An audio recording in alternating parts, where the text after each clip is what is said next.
Every 40 seconds, a person who need not die, dies of their own hand. Peace is not a flower that blossoms within you, you have to enforce it. So, did this young man die only because of nepotism?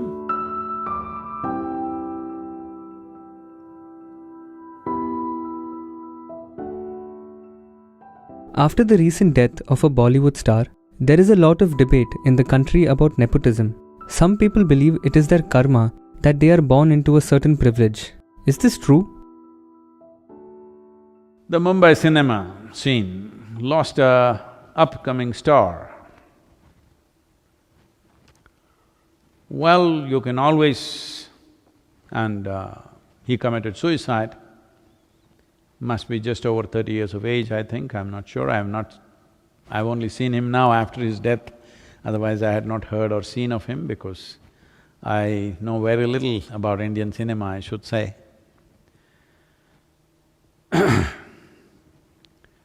So this young man who had a one, I think, very successful movie, who is an upcoming star, people were looking at him as a promising talent. Suddenly, one morning he commits suicide, hangs himself. So kind of people are shocked. While you're particularly aiming at nepotism, well, that could also have added to things. But you must understand, every year, 800,000 people take their own life. Between 15 to 29 years of age, suicide is one of the biggest causes of death in the world. 800,000 people per year means every 40 seconds somebody is taking their own life.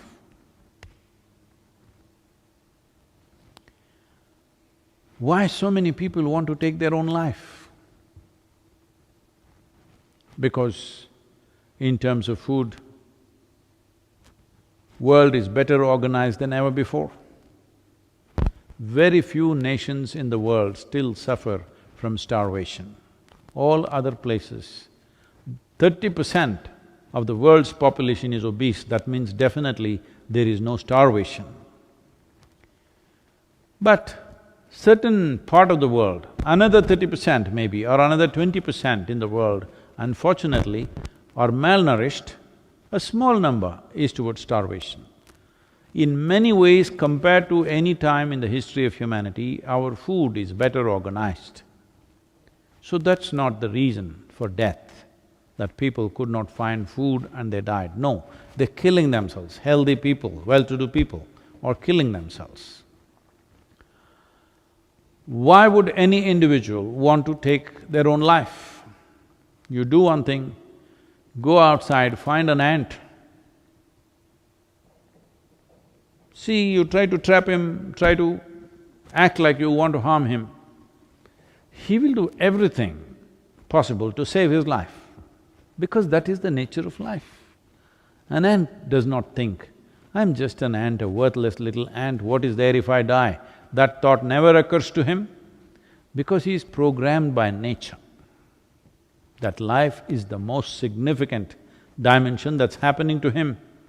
Other aspects of his life, whether they're happening or not, we do not know. But he clearly knows the most fundamental and significant element of his life is life itself. Every creature in this world understands that. Only a human being somehow can defeat this. When your survival is in question, you also understand that. But when survival is not in question, then your psychological realities become bigger than your existential reality. Because of this, if it's wrong kind of thought process and emotions start happening, you will start moving in this direction. Well, there's a whole lot of people who constantly hitting me because I said, whether you are well or ill, physically and mentally, is your choice. Well, Sometimes you may get infected with something, infections and things that come from outside are different. But things that you generate from within is entirely your choice. You may not know how you're making the wrong choices, but knowingly or unknowingly you're making the wrong choices because all chronic sufferings that you have, physical or mental, is generated from within. Maybe it is so strongly generated, sometimes you feel helpless about it. True, I agree with that. But at the same time, how much intensity of problem do you suffer and how you suffer is definitely controllable from within. A whole lot of people go into depressed modes at various times in their lives when things don't happen the way they think it should happen. If two things today do not happen the way you want them to happen, by today evening you may be somewhat depressed. In the evening, you may sit there and talk yourself out of it, or maybe you sit with your friend and they talk you out of it, sit with a loved one and they talked you out of it, or you slept over it and tomorrow morning you are out of it. This is happening to a whole lot of people. But some people go into that and they are not able to come out. The slope was too steep, they could not climb up that evening or next day, they lasted for 3 days or 5 days and then they sought professional help. If you seek professional help also, in the initial stages, they're only trying to talk you out of it. You can call it a therapy, you can call it whatever. Essentially, they are trying to talk you out of it. Maybe they're professionally trained to do that, but your loved one or your friend may do it in their own way, or you might do it in your own way. So I'm saying, if you have slid into a depressed state, you can be talked out of it.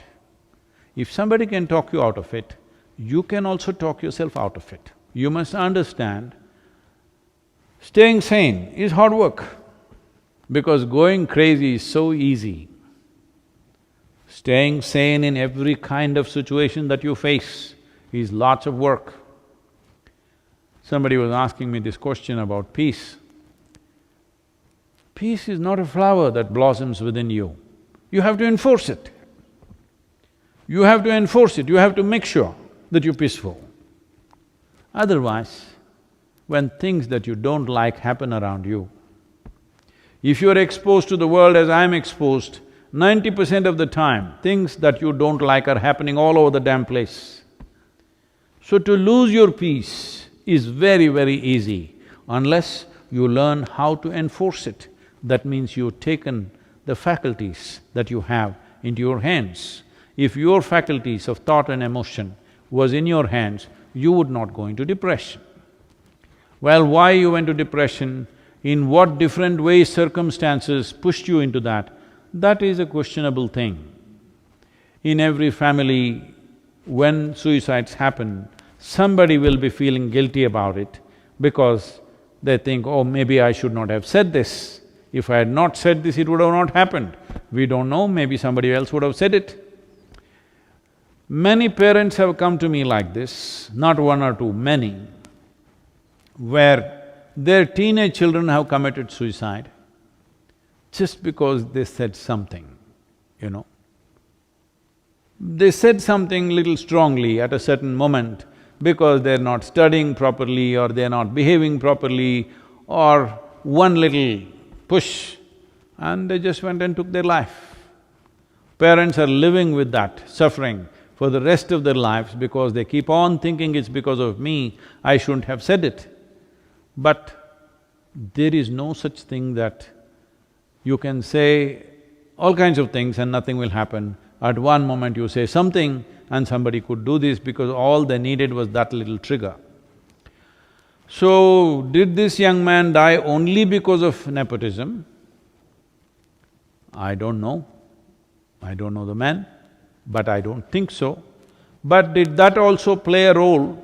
Possibly in his mind, because he felt he was put into an unfair level of competition. You cannot compete with somebody who are privileged, who are entitled in some way. Anyway, they will get what they have to get irrespective of their talent or their capabilities, and you have to strive maybe doubly hard. Well, that's how it is for all of us who are not born with a crown on our heads, that we always have to strive doubly hard or 10 times harder than other people. It could be because of your, because you don't have your uncle in a godfather's place, or your skin color is not right, or you don't belong to the right caste or religion. Everywhere we are facing this all the time, and every human being faces this at various levels, in different ways. Some will overcome it, some will strive and fly beyond that, some will suffer that, some unfortunately take their life, which should not happen. I would say this taking of the life is mainly because our education systems have nothing. Nothing means absolutely nothing at all in the whole process of growing up as to how a human being should handle his or her faculties, how they should address themselves. It's all about fixing the world, it's all about knowing about the galaxies out there, about every atom in the universe, all kinds of stuff, not a thing about this one. For that we are paying a price as a generation. 800,000 people, every 40 seconds, a person who need not die, dies of their own hand. This is the worst tragedy that's happening in the world, and people are expecting these numbers will rise in the next 10 years in a big way. Whatever that big way is, if 800,000 is not big enough, what is big, I don't know. This is mainly because there is no system teaching how to manage your chemistry. This is why yoga, this is why inner engineering is so significant. If you just learn to think and feel the way you want, this will not happen in your life. This should not happen in anybody's life, because as it is, it's a brief life. It's not for you to end it. Time will come for that. For all this, the fundamental thing is, you must become a blissful chemistry. If this one thing, if you work for, if you provide tools for every human being on this planet to make this happen, now we're starting a movement in Tamil Nadu. Once this pandemic threat goes away reasonably, we will start this in village to village, town to town. The simple practice of Surya Shakti, how to manage your energies the way you want. If your energies are exuberant, you will not take your life. They've become feeble. They might not have become feeble because of physiological conditions. They've become feeble, suppressed by the weight of your psychological stuff. Because of that, energies have become feeble.